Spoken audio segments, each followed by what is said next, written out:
guys, welcome back to my channel. Thank you for coming back. Thank you for subscribing. I appreciate you. Today I want to talk about Africa. I'm from South Africa and I've been living in America for a few years now.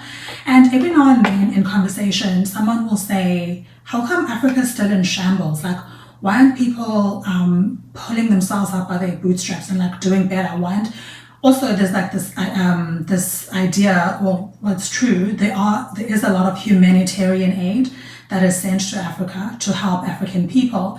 So people are like, what are you guys doing with all this humanitarian aid that we're sending you? And why aren't you guys doing anything, beneficial with it? And so the answer to that is Africa is in shambles because African leaders want Africa to be in shambles. Western leaders want Africa to be in shambles because when it is that way, it is a great playground. Africa has a lot of resources that are easy to grab and are easy to own when Africa is in the kind of shambles that it is. If Africa were to become a superpower the same way China became a superpower, or a good, strong nation like the way that South Korea became a strong nation after oppression, then, well, the West wouldn't have they wouldn't be able to easily grab whatever they need to grab from Africa as and when they need it. But the people that are to blame the most are definitely African leaders. African leaders have the power to stand up and stop being useless. They need to stop being cowards. They need to stop being people that are yes men. And they need to start standing up for their citizens and saying, the money that we're getting from so first let me talk about the humanitarian aid. So on Twitter, I saw someone say that humanitarian aid is basically poor people from rich countries giving money to poor people from poor countries. But the poor people from the poor countries never see that money because it's all eaten up by rich people from poor countries. So basically, you are donating money. So normal, everyday Americans are donating money so that they can go and help starving children in Africa. But the starving children in Africa never see that money because what happens is politicians in Africa, so the Western government sends this money off to Africa. There you go, Africa. Here's the money that we have saved for you. And then they send the money over. It gets to the African leaders. The African leaders get a percentage. I don't know if it's 1%, 10%, whatever the percentage is. They get a percentage and they keep that money. And then a lot of the money is then sent back to the sender, so that the sender can use it for the military industrial complex. And then the African leaders get a cut, which they will say, oh, we got all this money from this country, but then, and they'll be like, oh, we'll use this money for education, we'll use this money for agriculture, whatever they claim they're going to use it for, but then they'll end up giving like 1 cent to agriculture, and they'll give such a small percentage just to say they did it, but actually none of the money was really used for that. Most of the money is just used by leaders. They split it up amongst themselves, and the people continue to starve. So that's why it's frustrating for people that want to see Africa doing better. People in the Western world, like citizens of America, the UK and whatever, are getting frustrated because they're like, what are you guys doing with this money? Like, we keep sending you money. Why aren't you getting any better? That's the reason. Lots of people in Africa don't have schools. Lots of people in Africa are like struggling. Like, this is for rural areas, not the African people that you see like me, who are coming from positions that are like much more privileged. I'm talking about African people that are living in rural areas where they don't have schools.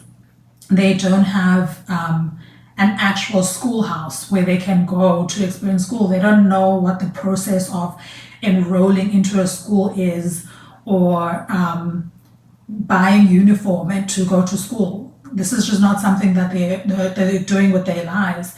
It's getting better and it's getting to a place where more and more people are seeing schools. But if you watch TikToks from like rural Kenyan rural areas, Nigerian rural areas, and like really poverty-stricken African countries, these aren't children that have textbooks. These aren't children that are worrying about when does summer end and when will school start.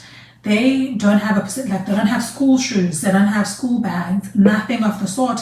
And these are things that the community would be able to come together to try and do if they had food in their bellies. Because let's start there. Like if you look at Maslow's hierarchy of needs, people need food first. In order for them to do anything else, they need to have their physiological needs met. So if you don't have your physiological needs met, you basically can't do anything. Because you know as well, like as anybody that's alive, you know that you can't do anything when you're hungry. You cannot function on an empty stomach, now never mind on a starving stomach. So nobody has time to worry about ABCs and 1+1s if they are hungry and they don't know where they're going to get their next meal. In my opinion, our governments need to be worrying about teaching people how to fish instead of worrying about handouts from the West and worrying about when the master of the West is going to send their next humanitarian aid check. They need to be worrying about how they're going to activate their people, how they're going to teach their people how to fish, so that when you are in a position where you are learning how to fish, learning how to plant your own food, learning how to survive on your own, you will then be in a position where you're able to worry about everything else. We're talking about people that live in zinc houses where they've like made makeshift wooden houses with not bricks, they've made their like houses out of zinc, houses out of sticks and all of that. These are people that are at their most basic level of survival and living. So, and then you're going to be like, oh, they're all low IQ. And that's something that we hear a lot, where people are like, oh, the reason African people are starving and are like in this position is because they're low IQ. I don't think it's because they're low IQ. I think it's because they just are in a state where they're just like, I don't know what I'm going to eat next, what I'm going to eat tomorrow. And you've been thrust into this position where you're just so poor. You're living in the cities. The whole system, like for South Africa, for example, the whole system has like taken people away from rural areas where there were at least subsistence farming, where at least their forefathers were teaching them how to, I know when I was growing up in the rural areas, my grandfather had cows, he had sheep, he had chickens. They used to have pigs, but they stopped having pigs when they got really Christian. So then they sold all their pigs. What else did they have? They had all sorts of animals on their farms. At some point they had horses. And so like they were able to barter and trade with other people if they sowed corn and they had beans, they had all these kinds of vegetables. And so they were able to survive. If nothing else, they at least had food in their stomachs. So they were able to worry about getting their children an education. And if their children were stuck, if they needed to send someone to school, if they needed to buy someone clothes, they were able to sell a sheep or they were able to sell a cow in order to make that happen. But then people migrated from the rural homesteads and they went to the cities. And in the cities, they got to, there used to be the gold rush where everyone had a job because they were digging for gold, and the gold rush kind of died off. And once the gold rush died off, people were kind of like meandering in the cities, not really doing anything, not able to get jobs. The level of job security and like just ability to get jobs, the unemployment levels, I should say, in South Africa are like 50%. Like they're so high, basically half the country doesn't have a job. And so you're dealing with people that are very desperate and destitute, and they are obviously turning to crime because that's what happens in a country that is desperate and destitute. Lots of people turn to crime. And the worst part about it is that they aren't robbing the politicians, they are robbing their neighbors, people that are waking up in the morning and trying to make ends meet. Those are the people that are getting robbed by other people that are in desperate situations. Obviously, nobody should turn to crime, but you can, if you like use a little bit of empathy, you can kind of understand where it comes from. Now, the position of the government shouldn't be one to say, hey, don't do crime. It should be one of, how do we make this stop? So you need to be teaching people, like we need to be focusing on skills, like skills that, on giving people skills on like how to be a plumber, how to paint, and how to like handwork, where someone could go and not necessarily start their own business, but they could if they wanted to. And someone can take that skill and go and do something with it today, so that they can go and walk around their neighborhood and say, hey, does anyone need their house to be painted? I'm available, I've got this skill. Where someone in the neighborhood says, hey, my tap is running, can you help me? You've got someone who's a plumber. Right now, we've got, I know like it's a very basic start, and it sounds like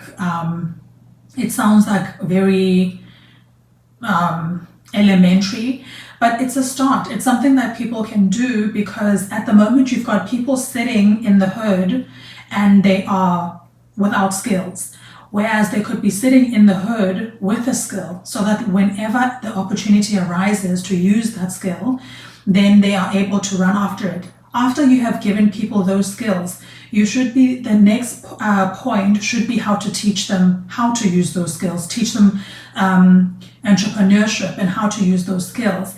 But now there's like all these fake initiatives where people are like, oh, learn how to be an entrepreneur.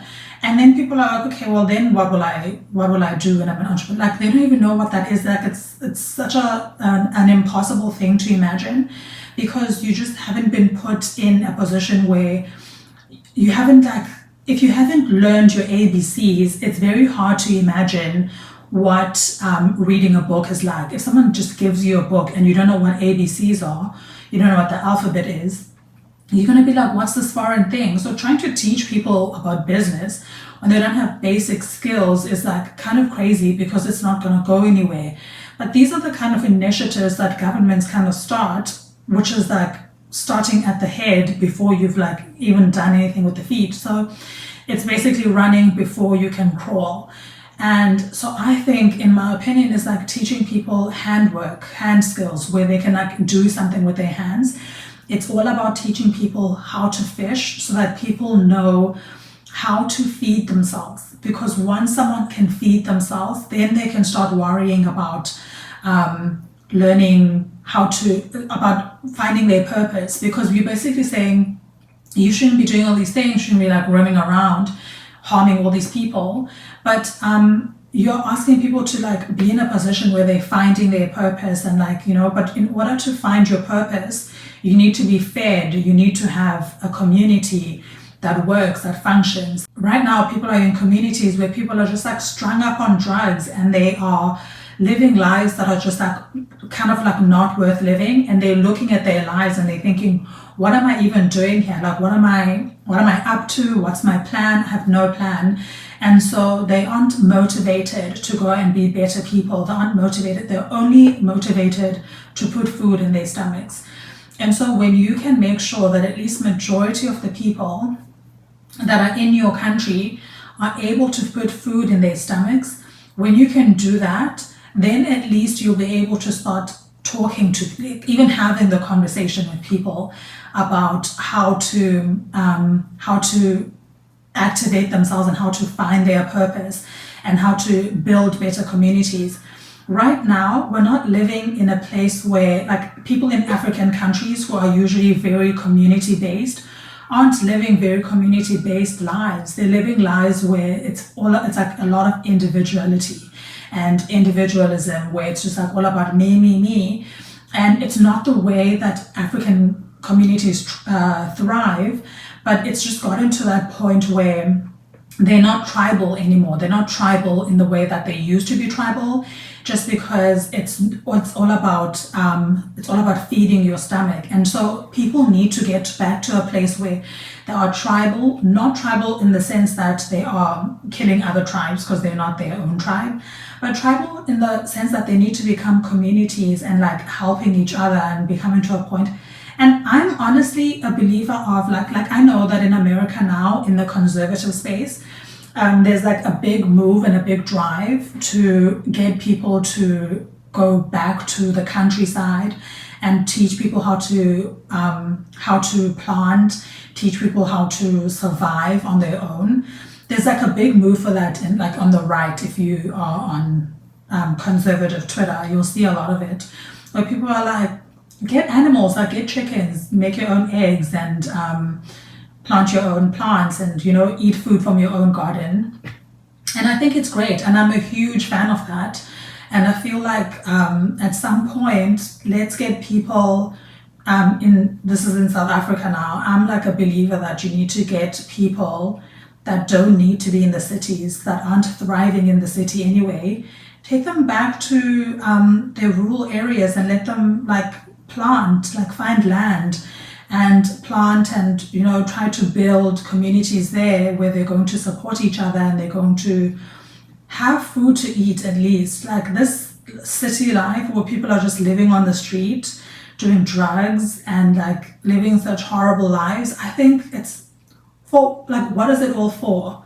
What do we get from that at the end of the day? I was talking to my mom about like an aunt of ours that's like poverty stricken, and I was like, why doesn't she just go back home, like to like the homestead and plant food there? And like, but like a lot of people don't want to do that either, because it's just like they don't want, there's kind of like this in people's minds, there's this kind of failure attached to, if you are living in the city and then you have to move back to the rural areas, people associate living in the rural areas with failure or with being backwards.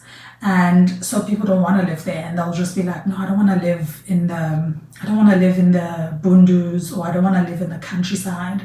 I want to live in the rural areas. It's so backward. It's so dirty. Like, there's like preconceptions about living out in the countryside. And I think obviously they're rooted in like this whole rat race culture where like with like it's capitalism and we have to chase. But there's beauty and there's lots of work to be done in the countryside. Like people that say that have never lived in the countryside, because if you've ever lived in the countryside, you know how much work. People wake up at 5 a.m., 4 a.m., and you're working, or there's always something to do. I used to hate it growing up there. And then also when I had moved to the city, whenever I would come back for like summer holidays, would be there for like a month, 2 months, and would just be working all the time. And you're always just in dirty clothes, like covered in dirt, like doing something. But it's very rewarding, because at the end of the day, if you're out in the garden, harvesting potatoes, at the end of the day, at like night, at dinner, you're eating those potatoes that you were harvesting with your hands. You could even like, sometimes we had these little like shovels, and so sometimes you'd get a potato by accident and like cut it in the middle or something, and then when your grandmother's washing the potatoes, you could see the potato that you stabbed with the shovel. You'd be like, that's my potato. It's like really like, it's a great way for children to grow, because like they see work, like they see hard work turning into something that they can hold and see, and it's like, this is what I did with my hands. And seeing things, knowing that you're able to make things with your hands, like make things happen using your hands, that is very good for your mental health, because you know now that you can do hard things, now that you can produce things. People want to be able to know that they can create things, they can produce things. It's very good for your spirit to know that you can create things. God put us on the earth so that we can create things, so that we can be like him and create things. And so, yeah, I think that's where we need to start. We need to get people moving in the direction of, you do it yourself. There's no government coming to save you. There's no one, like, obviously, like people, we have to start somewhere, but I think as a community, we can all like do it ourselves. And I think that it's something that we can encourage governments to do, where it's like, help the people help themselves. Help the people, teach the people how to fish. Stop giving people grants. Stop lining people up every month to give them $50, or lining them up every month to give them however many dollars they're getting. Instead of doing that, teach them how to make their own dollars, teach them how to make their own food, so that they don't have to be lining up every month to get a handout. I don't think there's more to giving people skills than there is to giving them handouts. It's obviously the easier thing to do to just give them handouts. It's nice and easy, and you keep them dependent on the government, and that's what we don't want. We don't want people growing up from the time they're like 18, they're collecting unemployment checks, and then by the time they're 30, this is all they know is to be like dependent on the government, dependent on unemployment checks. We want people to depend on the sweat of their own brow, and that is the way that you build a community. That's how you build responsible adults that want to do things on their own, that want to make families, that want to create things on their own. Tell me what you guys think. Tell me if you think there are better options for the people of Africa. Tell me if you think that there are other reasons why Africa is still in shambles. This is what I think. I think this is why I think the African leaders want Africa to stay in shambles, so that they can keep getting the humanitarian aid, so that they can keep getting help, and like they can keep helping the people, where in fact they're just getting richer, while the poor people are getting poorer, and they can just keep frustrating the poor people in the rich countries, and the military industrial complex can just keep going. So yeah, tell me what you think. Thank you so much for listening. I'll see you guys next week. Bye.